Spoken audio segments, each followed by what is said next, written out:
Start. નમસ્તે start. નમસ્તે. હું આણંદ કરમસદથી સરોજ તલપદા તમારી સાથે ફેસબુક પર વિશ્વના મોટા શો અમૂલના શો પર આવી રહી છું. અમૂલ ગુજરાતી શો પર આવી રહી છું. તો બધા મને સપોર્ટ કરવા વિનંતી. અને દીપા મેમ, અમૂલની સારી ટીમ, બધાનો હું આભાર માનું છું કે મને તમે આ પ્લેટફોર્મ આપ્યું છે. એના બદલ થેન્ક યુ વેરી મચ. ચાલો તો આપણે ફેસબુક પર જોડાઈ જઈશું, લાઈવમાં જોડાઈ જઈશું. ચાલો, કોણ છે લાઈવમાં? ચલો હવે આપણે રેસીપીમાં શું છે, તો આપણી રેસીપીમાં ખજૂર પાક છે. તો આ ખજૂર પાક શિયાળામાં એટલો શક્તિવર્ધક છે કે તમે એની વાત જ ન પૂછો. કે જેને બ્લડની HB લોહીની ઉણપ હોય એના માટે છે, શક્તિવર્ધક છે. મારા છોકરાઓ ગુંદર ભાવતો નથી, અડદિયું ભાવતું નથી, તો બસ એમને આ જ ભાવે છે. તો મેં આને પસંદ કર્યો છે. તો તમને બધાને બી પસંદ આવશે એવી હું ઈચ્છા રાખું છું. ચલો તો હવે ખજૂર પાક બનાવવા માટે આપણે રેડી થઈ જઈશું. ચાલો, એના સામગ્રી બતાવી દો બધી. તો આ છે મેઇન અમૂલનું ઘી. છે, આ ખજૂર છે, આ પિસ્તા છે, પ્રેઝન્ટેશન માટે છે. આ બદામ છે, કાજુ, અને આ કાજુ ને બદામ, અને આ અમૂલનો પાવડર છે. હવે આપણે અમૂલની હું બધી પ્રોડક્ટ વાપરું છું. એમાં અમૂલ ગોલ્ડ મિલ્ક મારા છોકરાઓને તો એ જ ભાવે, કારણ કે એ ફર્ટિલાઇઝર કરેલું, ફિલ્ટર કરેલું દૂધ આવે છે, એટલે એ જ વાપરીએ છીએ અમે. અને આ અમૂલ ઘી છે, આ અમૂલ્યા પાવડર છે, આ છે મિલ્ક છે અમૂલનું, આ છે મસ્તી દહીં, અને આ છે અમૂલ મિલ્ક મેડ. તો એને તમે ગમે તે મીઠાઈમાં એને વાપરી શકો છો. બધી જ મીઠાઈમાં એને તમે મૂકી, સુગર ઓછી જાય. અને આ ખજૂર પાક. હવે ચલો આપણે રેસીપી સ્ટાર્ટ કરીશું. તો આ ખજૂર છે, એને આપણે બધા ફોડી દઈશું. આમ ફોડી દઈશું. એકદમ લૂઝ હોય છે ખજૂર. ઘણા ખજૂર હાર્ડ બહુ જાડા ફોલાય નહીં એવા આવે છે. તો એને ફોલીને મિક્સરમાં ક્રશ કરી શકો છો તમે. પણ મેં આ ક્રશ નથી કર્યું, બસ એને જ એકદમ સોફ્ટ છે એટલે મેં એને ક્રશ નથી કર્યા.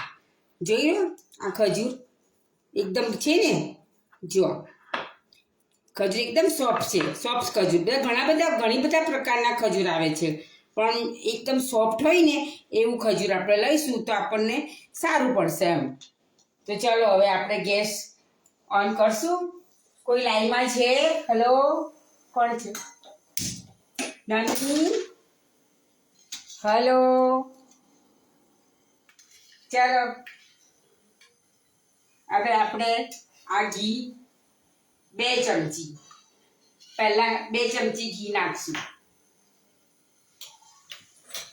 2 ચમચી ઘી છે, એને ગરમ થવા દઈશું સહેજ.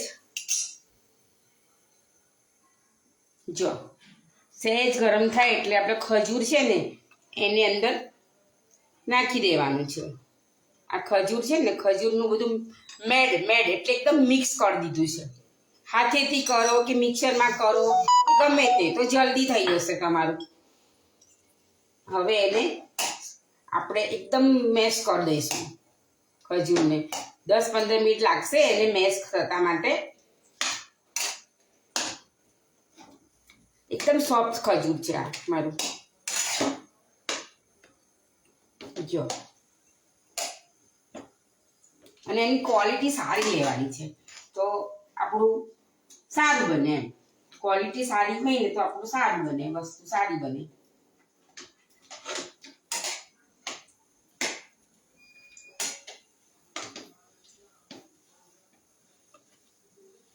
હેલો,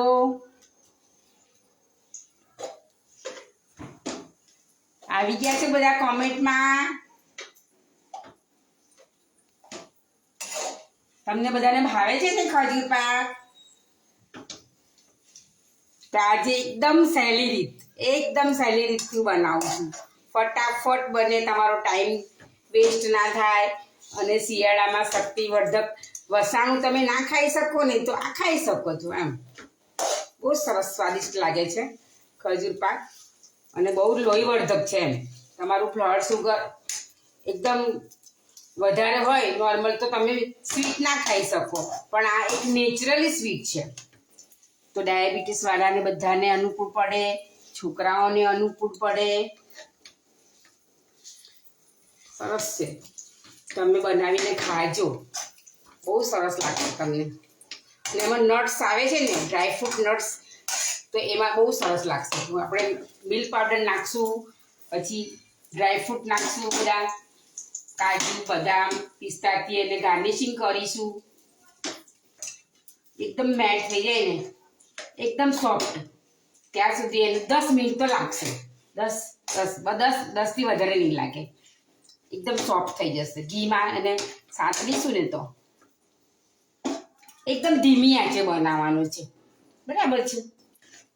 એકદમ ધીમી આંચે. થોડો ટાઈમ તો આપણે જોઈશું. જો ખજૂરને થોડો મેશ થતા વાર લાગશે. મેશ થઈ ગયું છે, પણ થોડું આમ અંદર મિક્સ થાય ને બધું પાવડર છે એ બધું, ત્યાં સુધી એને થોડો આમ સોફ્ટ બનાવવાનું છે. મસળી એને સોફ્ટ બનાવવાનું છે.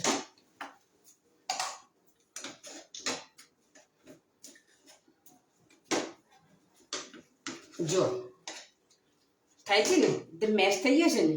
જો એકદમ મેશ થઈ ગયું છે.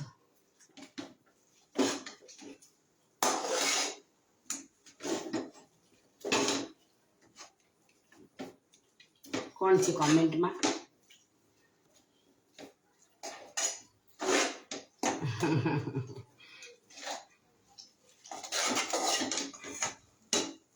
જો એકદમ છે ને, એકદમ સરસ છે. જો 5 મિનિટ થઈ ગઈ છે, હવે બીજી 5 મિનિટ બાકી છે, એટલે એકદમ મેશ થઈ જશે ખજૂર.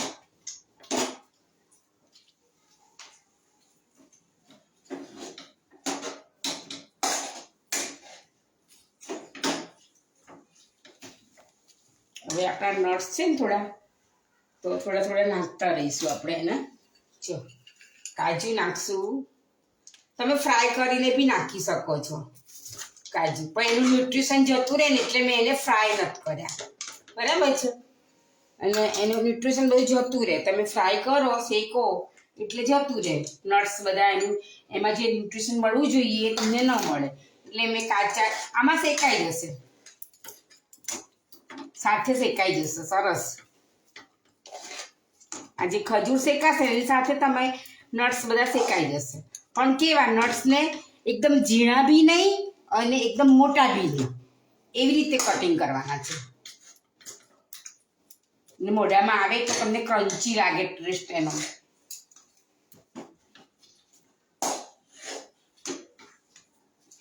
જો થઈ ગયું છે ને મેં એકદમ સરસ. જો હવે લાસ્ટ સ્ટેજ એટલે છેલ્લા, હવે એકદમ થઈ જાય ને બધું, નટ્સ થોડા ગરમ થઈ જાય પછી આપણે મિલ્ક પાવડર થોડો ઉમેરીશું. બહુ નથી નાખવાનો, એક નાની વાટકી મિલ્ક પાવડર નાખવાનો છે એમાં. તો એનું બાઇન્ડિંગ છે ને થોડું સરસ થાય, એમ સ્ટ્રક્ચર એનું સારું થાય, ખજૂર પાકનું સ્ટ્રક્ચર સારું થાય. બાઇન્ડિંગ માટે અમૂલ પાવડર જરૂરી છે. સારો લાગશે, ટેસ્ટ સારો લાગશે તમને અમૂલ પાવડરથી. જો એકદમ મિક્સ થઈ જવો જોઈએ પાવડર અંદર.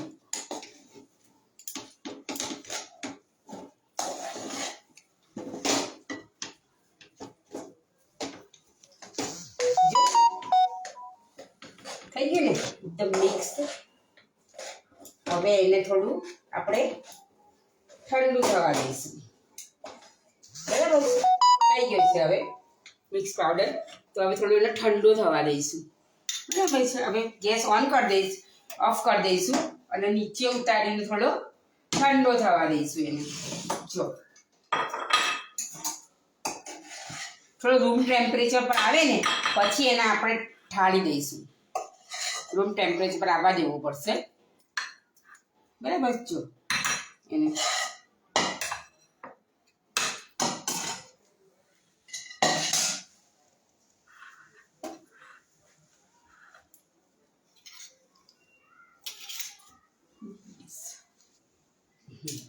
હેલો, અમે છે ને તો હવે આ ઠંડો થતા વાર લાગશે એટલે મેં એને પહેલે સવારે બનાવીને મૂકી દીધો છે.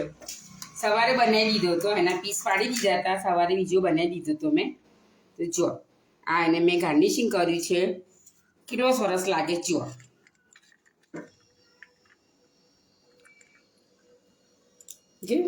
કેટલો સરસ લાગે છે.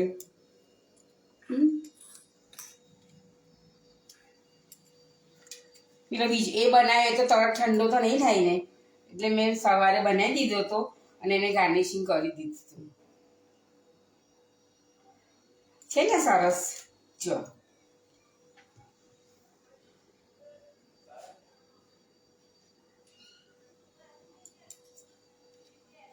જોયું ને બધાએ કેટલો સરસ છે, એકદમ સરસ. આમ જો તોડીને બતાવું, જો તૂટી જાય છે ને એકદમ એકદમ.